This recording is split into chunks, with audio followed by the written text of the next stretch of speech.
Hello hello.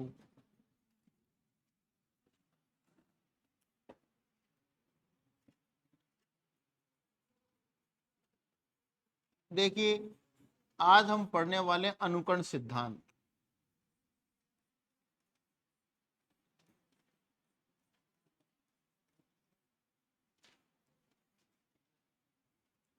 पाश्चात्य काव्य शास्त्र में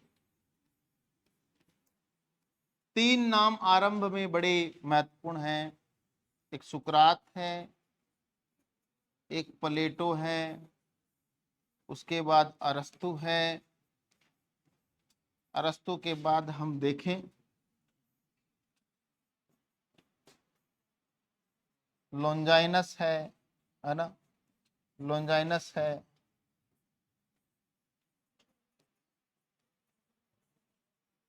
वर्ड्सवर्थ है, इलियट है,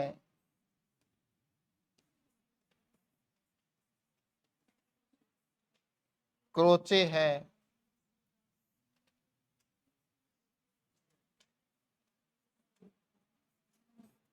क्रोचे है ना,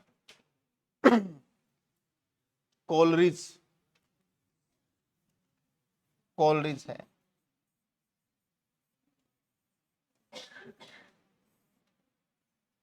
हालांकि होमर होमर और भी है, लेकिन हिंदी में किसी भी परीक्षा को पास करने के लिए इन पाश्चात्य साहित्य चिंतकों को भी समझना जरूरी है। एक दूसरे से संबंधित थोड़े थोड़े विचार हैं। लॉन्जाइनस देखें, वर्ड्सवर्थ का काव्य भाषा सिद्धांत है, मात्रमना प्रकृति का सिद्धांत है। इलियट, इलियट का जब नाम आता है तो निर्व्यक्तिकतावाद का सिद्धांत आता है। इनका मानना है कि कवि जो होता है उसको अपना व्यक्तित्व जो है साइड में रख देना चाहिए और फिर कविता की रचना करनी चाहिए। अपना व्यक्तित्व उसमें नहीं झलकना चाहिए, लेकिन ऐसा तो हो नहीं सकता। आदमी कभी ही टूटा हुआ आदमी बनता है सबसे पहले तो। क्रोचे का अभिव्यंजनावाद है। अभिव्यंजना यानी अभिव्यक्ति, और उसका मानना है कि ये सारी अभिव्यंजना जो है ये सहजानुभूति का परिणाम है। सहजानुभूति की सबसे पहले उसके मस्तिष्क में जो विचार उमड़ता है, आता है, वो सहजानुभूति है। कुछ कुछ क्रोचे का ये सिद्धांत प्लेटो प्लेटो के सिद्धांत से भी मिलता जुलता है। जब प्लेटो जो है आइडियल ईश्वर जनित विश्व की बात करता है, यूनिवर्सल ट्रुथ की जब वो बात करते हैं, तो क्रोचे का अभिव्यंजनावाद के अंतर्गत जो सहजाभूति का जो सिद्धांत है कुछ कुछ वो झलकता है। कोलरिज जो है वो सब कुछ जो है वो कल्पना को ही मानते हैं, कि जो भी विचार आते हैं कवि के, जो भी कविता में प्रकट होते हैं, उसका आधार जो है वो कल्पना है। उसका आधार क्या है? कल्पना है। और कल्पना की जब बात करते हैं तो निराला की पंक्ति याद आती है कि कविता तो कल्पना के कानन की रानी है, निराला कहते हैं। और पंत का जब काव्य पढ़ते तो उसमें पूरा पूरा कल्पना तत्व भरा पड़ा है सब जगह जो है ना। वो तो चिर सहचरी मां प्राण कह करके प्रकृति को ही सब कुछ मान बैठे। चाहा कि मैं तो चाहता हूं कि संपूर्ण प्रकृति मानवीय हो जाए। आज हम बात करेंगे, इनमें से एक चिंतक है प्लेटो और दूसरे हैं अरस्तु। आपके पाठ्यक्रम में अरस्तु का अनुकरण सिद्धांत ही है। अरस्तु, जिनकी पुस्तक का क्या नाम है? पेरीपोएटिकेस, पेरीपोएटिकेस। ऑन पोएटिक्स कहा जा सकता है, सबलाइम कहा जा सकता है। अरस्तु का जो अनुकरण शब्द है वो एक प्रकार से अपना जो गुरु इनका जो प्लेटो था उसका मिमेसिस जो शब्द है उसी से लिया गया है, उसी का अनुवाद है अनुकरण। अनुकरण का सामान्य अर्थ देखें तो अनु का अर्थ है पीछे, कर का मतलब करना, यानी जो पहले घटित है उसी का अनुगमन करना अनुकरण है। और कमोबेश देखा जाए तो कवि जब किसी रचना की रचना करता है, कोई कविता की रचना करता है, या चित्रकार जब कोई चित्र का सृजन करता है, या कोई कारीगर जब किसी पलंग इत्यादि का निर्माण करता है, तो वह अनुकरण धर्मी कलाकार है, वो अनुकर्ता है, वो कवि अनुकर्ता है, वो चित्रकार अनुकर्ता है। अनुकर्ता का मतलब बाद में जो पहले घटित हो चुका है उसी का बाद में अंकन करने वाला अनुकर्ता है। लेकिन ये शब्द इतना थोड़ा सा जटिल है कि प्लेटो की दृष्टि थोड़ी अलग है और अरस्तु की दृष्टि उसमें थोड़ी अलग है। प्लेटो ने भी अनुकरण सिद्धांत की बात की है, लेकिन प्लेटो का अनुकरण सिद्धांत और अरस्तु का अनुकरण सिद्धांत पृथक पृथक है, अलग अलग है, दोनों में समानता नहीं है। यद्यपि अरस्तु प्लेटो के शिष्य हैं। इसके पीछे कारण है, इसके पीछे कारण यह है कि प्लेटो जिस युग में जिया, प्लेटो जिस युग में युवा हुआ, वो युग जो है वो युद्ध का काल था। एथेंस और स्पार्टन्स में लगभग 27 वर्ष एक युद्ध चला। एथेंस जो है वो कला, साहित्य, संगीत और बुद्धिमता का पर्याय था, और स्पार्टा वीरता का पर्याय था। वहां कला को प्रश्रय नहीं, वहां कवि को प्रश्रय नहीं, वहां केवल और केवल वीरत्व को प्रश्रय था, केवल और केवल शक्ति थी। अर्थात एथेंस में जहां सृजन था वहीं स्पार्टन्स में वीरत्व था, स्पार्टन्स में शक्ति थी, स्पार्टन्स में बल था। अब जहां पर दिन रात केवल युद्ध की कला ही सिखाई जाती हो, युद्ध लड़ना ही सिखाया जाता हो, वो निश्चित रूप से वो देश योद्धाओं का देश होगा।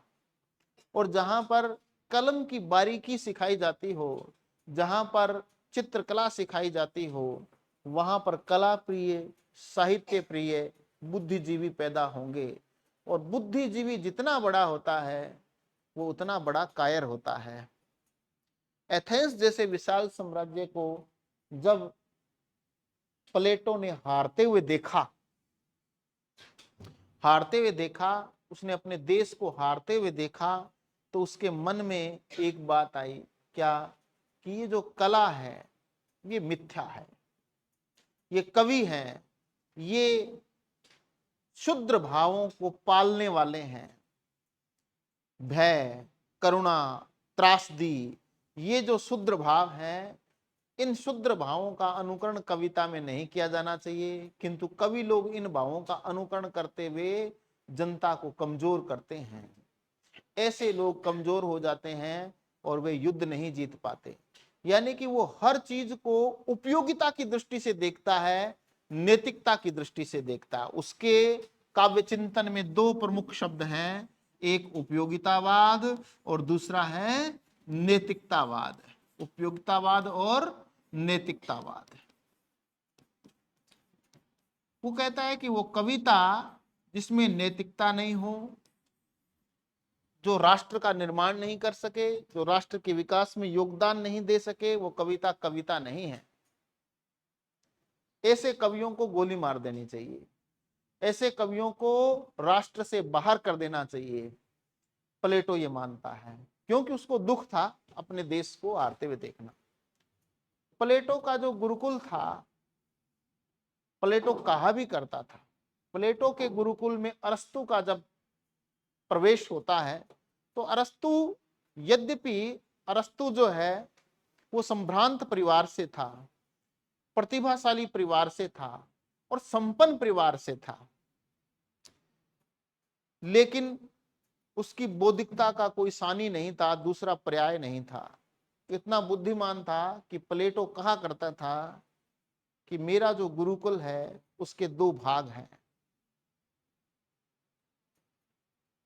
अरस्तु जो है मेरे गुरुकुल का मस्तिष्क है और बाकी जो शिष्य हैं वो उसका शरीर है। अब मस्तिष्क के बगैर शरीर का क्या काम होता है क्या? नहीं। सिकंदर का नाम आपने सुना होगा। सिकंदर के दादा यानी पितामह के यहाँ अरस्तु के परिजन जो है वो वहां पर थे, वैज्ञानिक थे, डॉक्टर थे, चिकित्सक थे। अरस्तु जो है वो उस परिवार से बिलोंग करता था, संबंध रखता था। अरस्तु का जन्म एक अलग युग में हुआ। अरस्तु का जब जन्म होता है तब एथेंस और स्पार्टन्स में संधि हो जाती है। उसने फिर से एथेंस को बढ़ते हुए देखा, उसने फिर से एथेंस को प्रगति करते हुए देखा, उन्नति करते हुए देखा। तो एक अंतर तो मुख्यतः ये था दोनों के विचारों में। अनुकरण की बात करें तो प्लेटो कहता है कि अनुकरण जो है, प्लेटो कहता है कि अनुकरण जो है वो नकल की नकल है। नकल की क्या है? नकल है और ये मिथ्या है। और ये जो अनुकरण है ये सत्य से त्रिधापेत है। अनुकरण के कारण जो भी कला है वो कला जो है वो सत्य से त्रिधापेत है। त्रिधापेत का मतलब तिगुनी दूरी पर है। त्रिधापेत कैसे? कि सत्य तो क्या है, वो कहता है कि कोई भी जो सिद्धांत है उसका एक यूनिवर्सल ट्रूथ यानी कि ईश्वर जनित आदर्श यानी मूल आदर्श होता है। अर्थात सीधी भाषा में मैं कहूं तो ये जो हम विश्व देख रहे हैं, ये जगत देख रहे हैं, ये सेकेंडरी है, ये दूसरा जगत है। जो मूल जगत है वो ईश्वर जनित विचार है। ईश्वर ने पहले कल्पना की होगी कि मुझे इस प्रकार से संसार का निर्माण करना है, तो ईश्वर के जो ध्यान में जो जगत था वही मूल आदर्श है। वही क्या है? मूल आदर्श है। और उसकी नकल ये संसार है। और इस संसार को देख करके जब कभी कोई रचना करता है तो उस नकल की क्या हो गई? नकल हो गई। अर्थात कवि जब कोई रचना करता है, अनुकरण करते हुए रचना करता है, तो वो नकल की नकल है। वो क्या है? नकल की नकल है। जबकि अरस्तु कहता है कि नकल की नकल नहीं है, वो नकल से बढ़कर है, वो मूल का पुनरुत्पादन है, लेकिन उससे बढ़कर। एटकिंसन इस बारे में कहते हैं कि अनुकरण का अर्थ जो है वो सृजनात्मक अंतर्दर्शन की क्रिया है। यानी कवि एक सृजन करता है, वो नव निर्माण करता है। वो पहले जैसा जो भी उसके सामने उपक्रम होता है, जो भी उसके सामने मॉडल होता है, वो उसका हूबहू नकल नहीं करता है, बल्कि उससे बढ़कर करता है। वो कहता है कि अनुकरण द्वारा उन कार्यों को भी पूरा किया जा सकता है जिन कार्यों को प्रकृति ने अधूरा छोड़ दिया था। जिन कार्यों को प्रकृति ने अधूरा छोड़, मान लीजिए एक हम देख रहे हैं एक क्षेत्र है और वहां पर नदी जो है बह रही है, लेकिन नदी जो है उसका पाट सुंदर नहीं है, किनारा सुंदर नहीं है। कवि चाहे तो उसके किनारे किनारे जो है वो घास, दुर्वादल उसको उगा सकता है ना, उसका चित्रण कर सकता है। चित्रकार यदि चाहे तो नदी के मटमेले जल को नीला, पारदर्शी, स्वच्छ दिखा सकता है। तो प्रकृति जो कार्य अधूरे छोड़ देती है उनको कलाकार, चित्रकार अनुकरण द्वारा क्या कर सकता है? पूरा कर सकता है। लेकिन प्लेटो इससे सहमत नहीं है। प्लेटो कहता है कि वो तो नकल की नकल है, इसलिए वो श्रेष्ठ नहीं है, अनुकरण को वो श्रेष्ठ नहीं मानता है। दूसरी तरफ प्लेटो कहता है कि ये जो भय, करुणा, ये जो शुद्र भाव है, इनका अनुकरण नहीं किया जाना चाहिए। ये शुद्र भाव है, ये व्यक्ति के भीतर के शुद्र भावों को जगाकर उसको क्या करते हैं? कमजोर कर देते हैं। जबकि अरस्तु ने एक सिद्धांत दिया, विरेचन सिद्धांत। कौन सा सिद्धांत? विरेचन सिद्धांत। विरेचन का अर्थ है कि जिस प्रकार एक चिकित्सक जो है नाना प्रकार की औषधियों के द्वारा व्यक्ति का उपचार करता है, रेचक औषधियों के द्वारा व्यक्ति का उपचार करता है, उसके रोग का निराकरण करता है, वैसे ही त्रासदी, कामदी इत्यादि जो भाव हैं, जो शुद्र भाव जिनको समझ रहा था प्लेटो, वो कहता है ये व्यक्ति के भीतर के भावों को जगाकर उनका शोधन कर देते हैं। उनका सुधार कर देते हैं। कई बार होता है ना कि यार आज तो रो करके आत्मा तृप्त हो गई, कचरो सारो निकल गई आंखों में, मन का मेल सारा बह गया, कहीं रोने रोने दे यार, इसका मन का भाप निकाल लेने देना है। वो वास्तव में सही बात है, यानी कि मन का सारा मेल निकल करके बाहर आ जाना, है ना। आदमी गुस्से में होता है, वो जब गालियां निकाल करके लड़ झगड़ करके शांत हो जाता है, तब तो उसका चित्त जो है बड़ा निर्मल होता है उसके बाद, है ना। सारा क्रोध निकाल पर फिर पश्चाताप होता है उसको कि गलती कह दिया, है ना। आदमी में औरत में भी होता है। तो कहता है रेचक औषधियों के माध्यम से जिस प्रकार एक चिकित्सक उपचार करता है, उसी प्रकार अनुकरण भी उपचार का काम करता है। किसका काम करता है? तो कहता है कि शुद्र भाव जो जिनको समझ रहा था प्लेटो, उनका अनुकरण किया जा सकता है। तो दोनों के मतों में अंतर है ना। तो परीक्षा में यह प्रश्न पूछा जाता है, कई बार सीधी पंक्ति आती है कि अरस्तु का जो मत है वो प्लेटो के मत से भिन्न है, समान है, दोनों का अनुकरण सिद्धांत एक जैसा है। इस प्रकार के प्रश्न भी पूछे जाते हैं, पूछे गए हैं। तो आज अरस्तु पढ़ेंगे।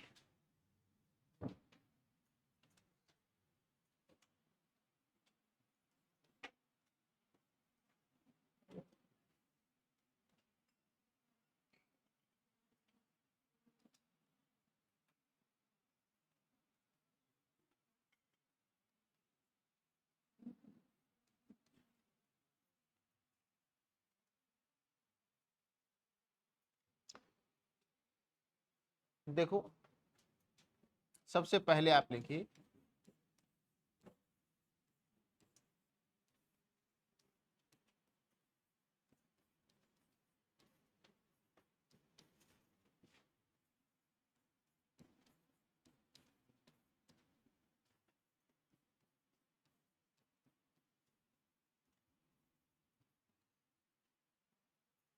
अनुकरण शब्द अनु और करण दो शब्दों के मेल से बना है।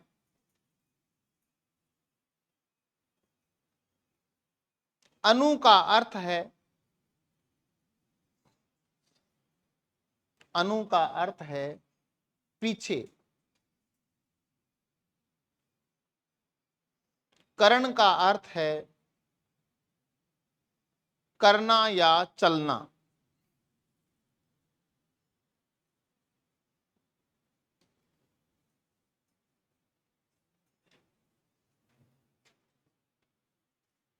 दूसरे शब्दों में अनुकरण का अर्थ नकल,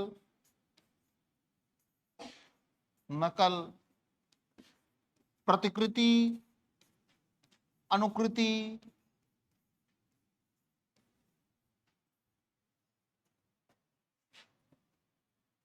इत्यादि के अर्थ में लिया जाता है, इत्यादि के अर्थ में लिया जाता है।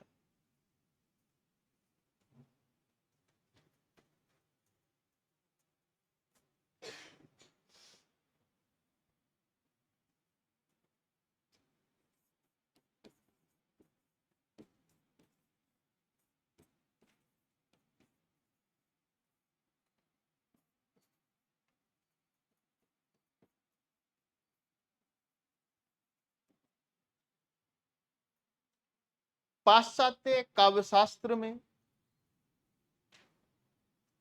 अनुकरण एक साहित्य सिद्धांत है। अनुकरण एक साहित्य सिद्धांत है जिसका विवेचन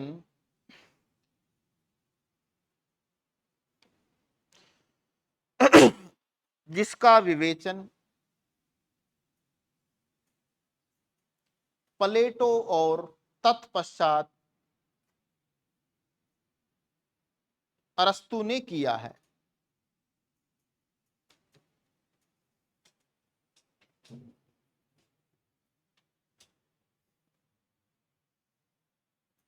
अरस्तु ने किया है।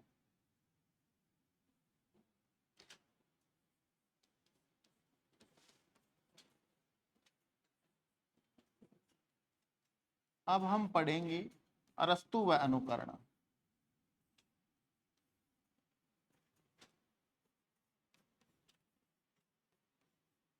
पहले चैप्टर में हम देखेंगे अरस्तु का परिचय, अरस्तु के बारे में हम थोड़ा जानने का प्रयास करेंगे। फिर हम प्लेटो का जो अनुकरण सिद्धांत है थोड़ा उसके बारे में पढ़ेंगे। फिर तुलनात्मक पढ़ेंगे, क्योंकि प्रश्न तुलनात्मक पूछे जाते हैं आजकल, है ना। तो आप लिखिए, अरस्तु का जन्म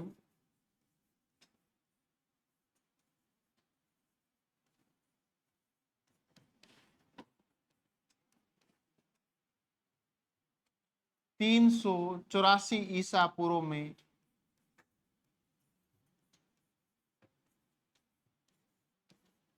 कहाँ हुआ भाई? मकदूनिया के सतगिरा नगर में हुआ।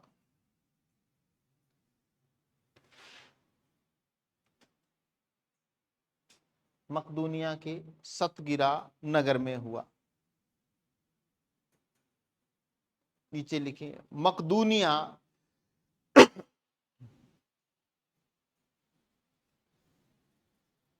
मकदूनिया यूनान का ही एक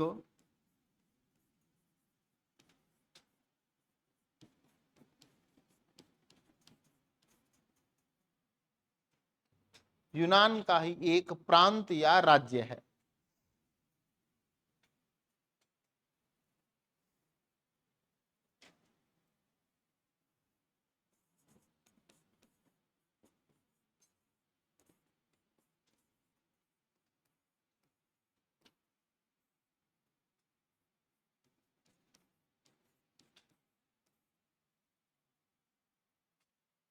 अरस्तु के गुरु, अरस्तु का पूरा नाम अरिस्टोक्रेट्स है ना, अरिस्टोक्रेट्स ये नाम था। प्लेटो को क्या कहा जाता है? अफलातून नहीं, अफलातून कहा जाता था, प्लातून। हाँ जी, हाँ अफलातून कहा जाता था, प्लेटो को कहा जाता अफलातून। चकले जैसा शरीर था, चौड़ा ऐसे, तो कहा जाता था। अरस्तु के गुरु कौन थे? प्लेटो थे। अब आप लिखो, प्लेटो का गुरुकुल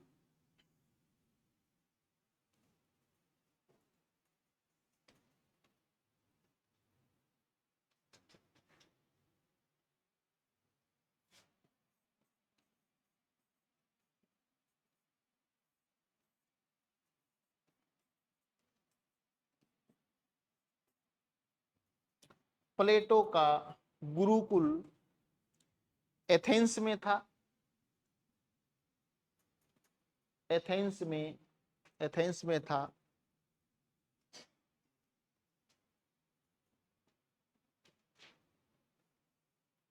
लिख लिया? नीचे लिखें, अरस्तु का प्रवेश, अरस्तु का प्रवेश प्रवेश अरस्तु का प्रवेश प्लेटो के गुरुकुल में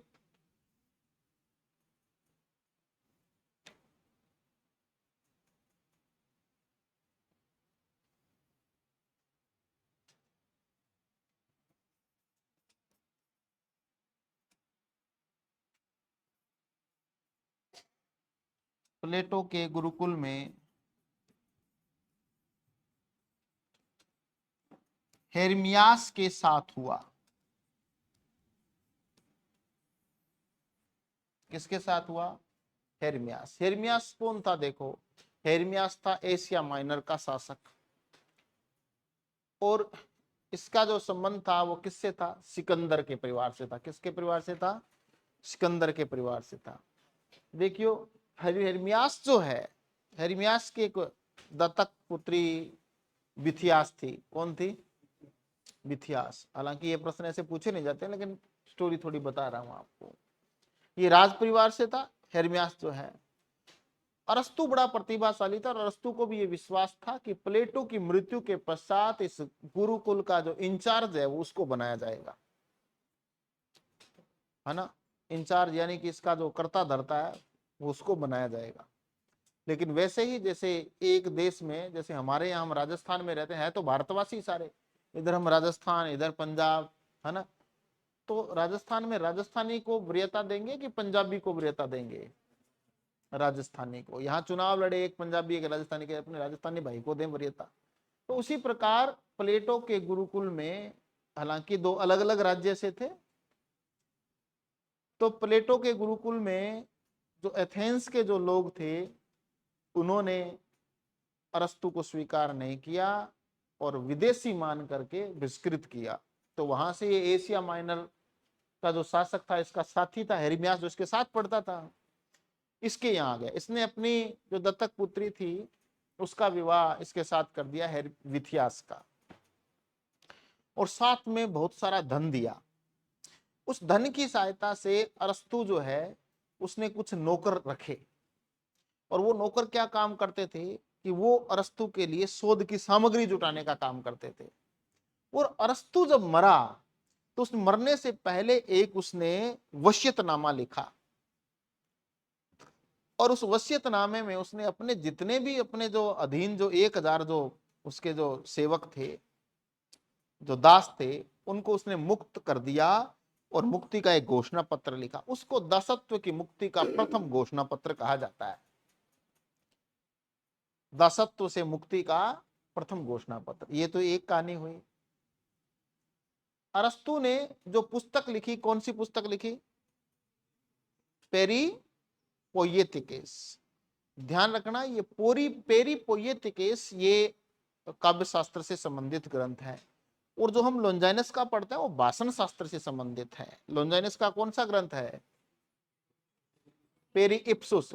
कहीं कहीं पेरी हेप्सुस आता है, कहीं आता है पेरी हेप्सुस, लेकिन पेरी इप्सुस हेप्सुस जो है वो भाषण शास्त्र से संबंधित ग्रंथ है। अरस्तु दार्शनिक था, अरस्तु चिंतक था, अरस्तु मनोवैज्ञानिक था। ध्यान रखना। क्या क्या लिखा आपने? हाँ, हेरमियास के साथ हुआ। प्लेटो की मृत्यु के पश्चात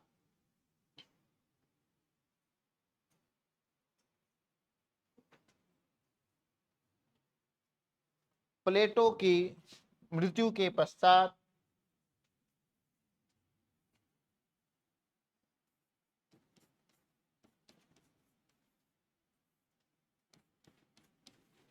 अरस्तु को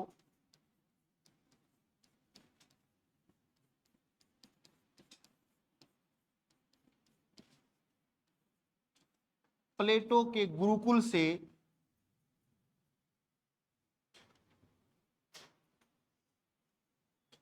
प्लेटो के गुरुकुल से बहिष्कृत होना पड़ा। तत्पश्चात तत्पश्चात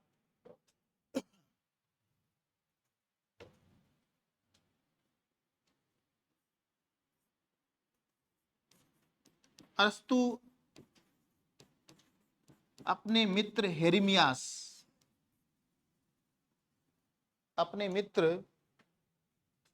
हेरमियास के पास पहुंचते हैं। और ये लिख ली रही, हेरमियास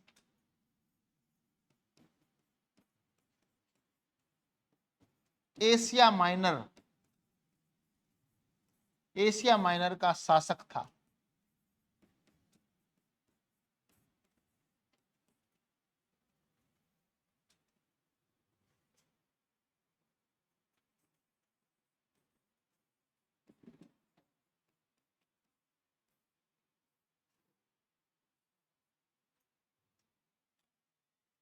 हेरमियास ने अपनी दत्तक पुत्री विथियास का विवाह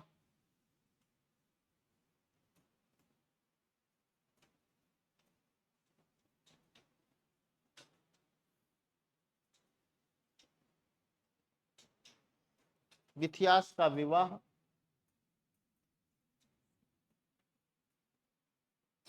अरस्तु से करते हुए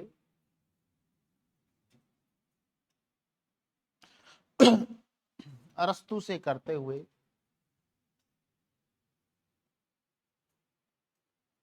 उसे बहुत सारी धनराशि दी, 32 लाख रुपए उस समय।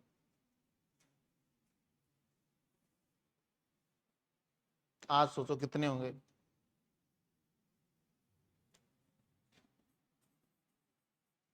अरस्तु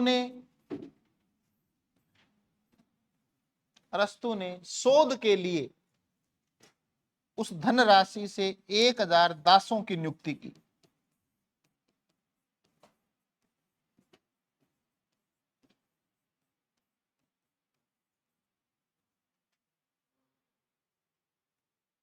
दासों की नियुक्ति की।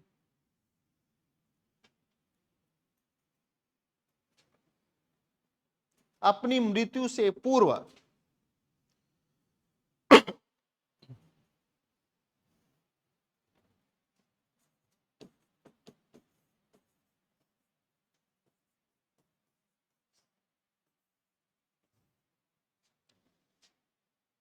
अरस्तु एक वसीयतनामा तैयार करवाता है।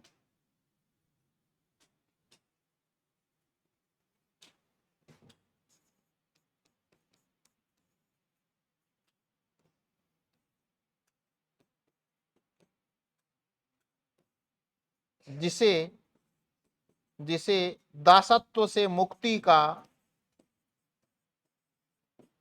जिसे दासत्व से मुक्ति का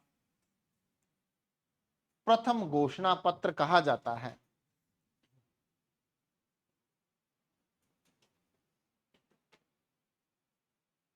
प्रथम घोषणा पत्र कहा जाता है।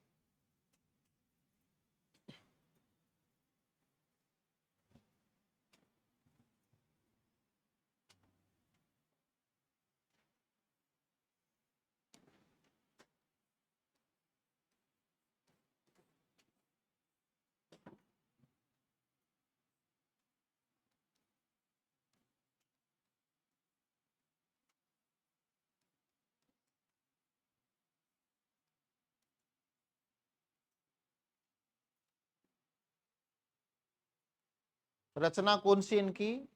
पेरी पोइएटिकेस।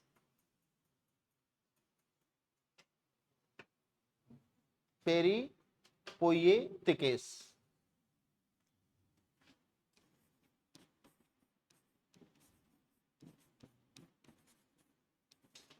देवेंद्र नाथ शर्मा के अनुसार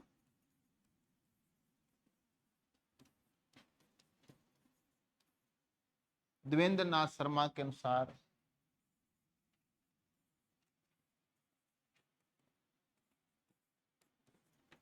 इस ग्रंथ का रचना काल 330 ईसा पूर्व है।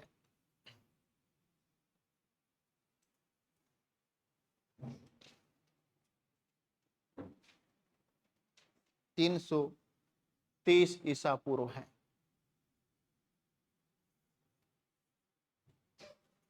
कितने अध्याय हैं, कितने पृष्ठ हैं? कितने पृष्ठ हैं बताओ? 26 अध्याय हैं, ध्यान रखना। और पृष्ठ कितने हैं? हाँ, 50 पृष्ठ हैं। और उसमें जो हम लोन्जाइनस का पढ़ के 44 अध्याय हैं। कितने अध्याय हैं? 44। पृष्ठ 60 हैं। 330 ईसा पूर्व है। सर्वप्रथम 1498 ईस्वी में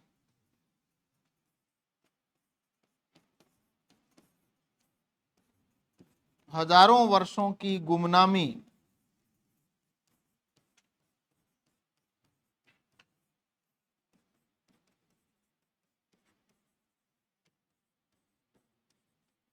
गुमनामी के अंधेरे से निकालकर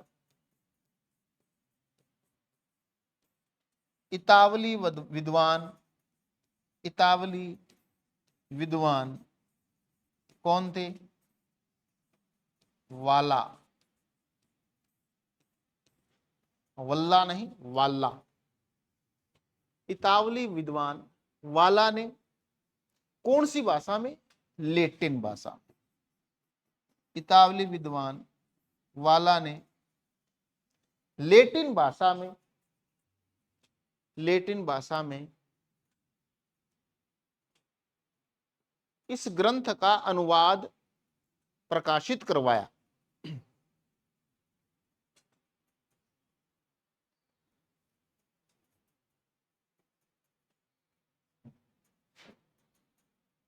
लिख लिया।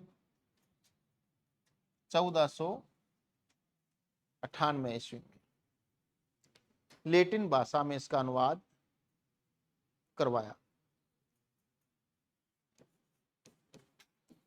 तत्पश्चात इस ग्रंथ के कई अंग्रेजी संस्करण प्रकाशित हुए।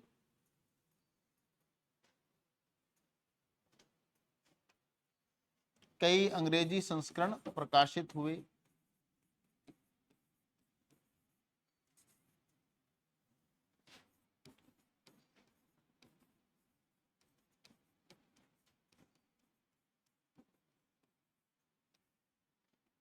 सत्रह सौ अस्सी ईस्वी में सर्वप्रथम 1780 ईस्वी में सर्वप्रथम टी विनेस्टली ने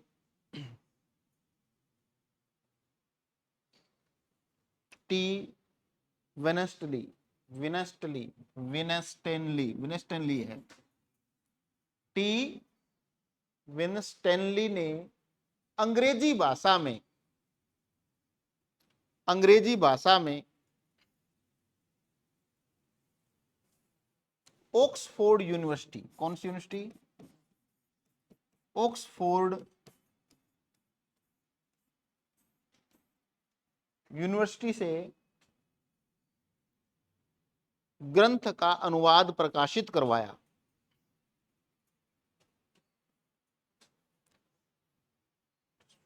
ग्रंथ का अनुवाद प्रकाशित करवाया, लिख लिया। इसके बाद देखो 1894 ईस्वी में एच.एस. बूचर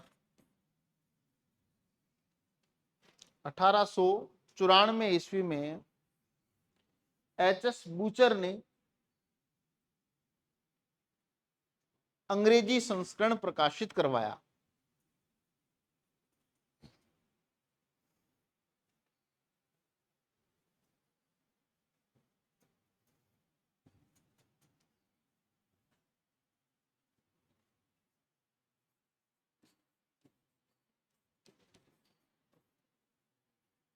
यह पुस्तक 50 पृष्ठों और 26 अध्यायों में विभक्त है।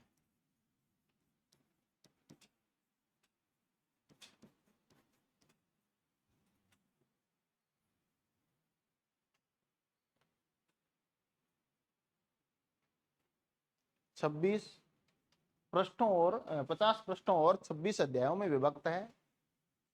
यह काव्य शास्त्र से संबंधित ग्रंथ माना जाता है। यह काव्य शास्त्र से संबंधित ग्रंथ माना जाता है।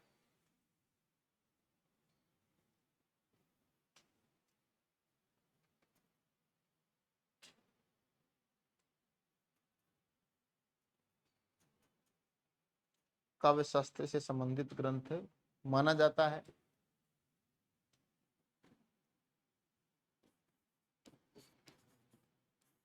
अरस्तु के काव्य संबंधी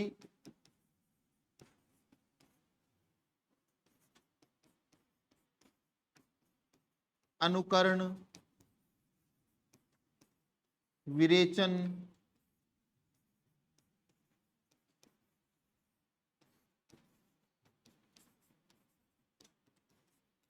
इत्यादि सिद्धांत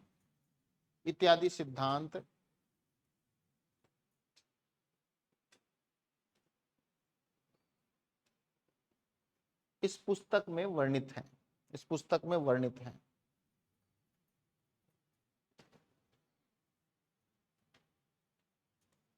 और हमारा यहाँ उद्देश्य क्या है? अनुकरण, है ना।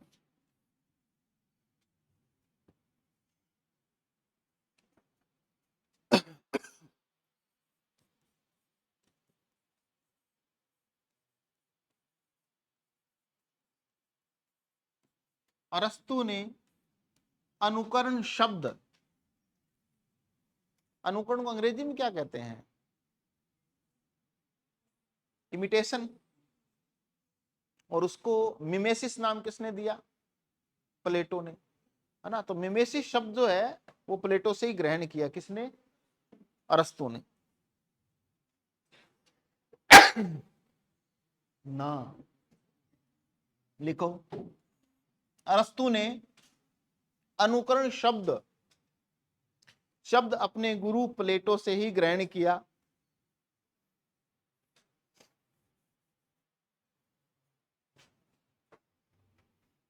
किंतु प्लेटो और अरस्तु के अनुकरण संबंधी विचारों में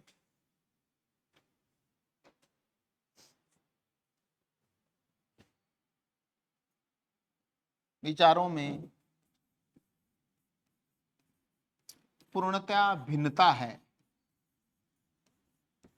या भिन्नताएं हैं, पूर्णतया भिन्नताएं हैं। अरस्तु के अनुकरण सिद्धांत को समझने से पूर्व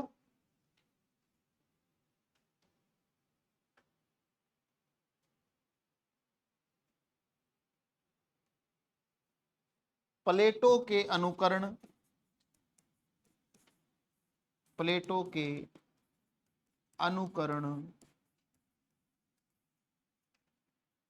सिद्धांत को जानना आवश्यक है। अब देखो, क्योंकि अरस्तु का हालांकि बहुत सी चीजें उसने प्लेटो से ग्रहण किया, लेकिन उसने उसको विश्लेषण अलग तरीके से किया है। जिसे प्लेटो कहता है नकल की नकल है, वो कहता है नकल से बढ़कर है। प्लेटो कहता है कि ये एक प्रकार से पुनरुत्पादन है, वो कहता है कि पुनरुत्पादन है लेकिन हूबहू वैसा नहीं है, बल्कि उससे भिन्न है। प्लेटो कहता है कि शुद्ध भाव जो है वो अनुकरण के विषय नहीं हो सकते। अरस्तु कहता है वो तो जरूरी है, त्रासदी तो सबसे महत्वपूर्ण है। तो बहुत सी भिन्नताएं हैं दोनों के मतों में। क्या है? भिन्नताएं हैं, वो हम देखेंगे। एक जो है अनुकरण को आदर्श रूप में देखता है, और एक जो है वो किस रूप में देखता है?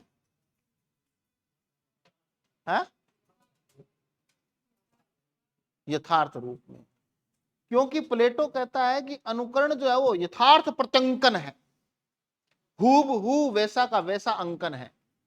अरस्तु कहता है ना, अनुकरण वैसी बात नहीं है। अनुकरण तो वैसा है जैसा वस्तु हो सकती है।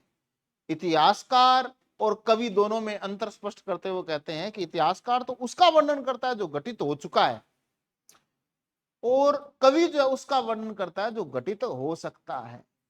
तो उसका जो प्लेटो का, अब इसमें दो बातें हैं। प्लेटो का जो अनुकरण है वो यथार्थ पर टिका हुआ है, और अरस्तु का जो है वो आदर्श पर टिका हुआ है। दूसरी तरफ प्लेटो सत्य को मूल आदर्श को सत्य मानते हैं केवल, है ना। और अरस्तु कहते हैं कि सत्य के विभिन्न रूप हो सकते हैं, सत्य के विभिन्न रूप हो सकते हैं। तो दोनों में बहुत सी भिन्नताएं हैं, अंतर है। कल हम पहले प्लेटो को पढ़ेंगे, फिर अरस्तु को पढ़ेंगे। पढ़ के आना घर से पहले। मेरी एक